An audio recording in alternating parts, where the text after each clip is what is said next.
Importing and exporting projects to machines with NC Simo Solutions version 10. This video will demonstrate how to properly import and export both NC Simo projects and individual machines. It is useful for installing the machine initially after delivery from NC Simo and to zip and pack projects for use in other working environments.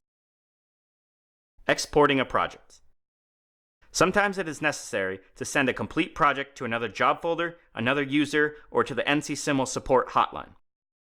When doing this, it is important to include all aspects of the said project.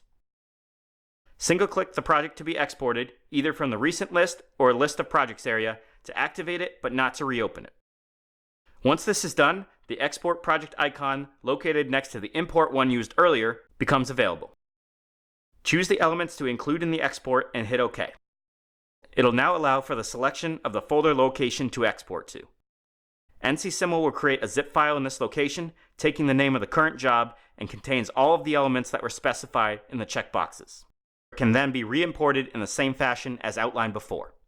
Using the import and export functions for both projects and machines will allow for the seamless integration between job folders, internal users, and NC Simo developers, assuring that all items in the environment are collected at the same time in a single zip file and available for reuse or repurposing immediately.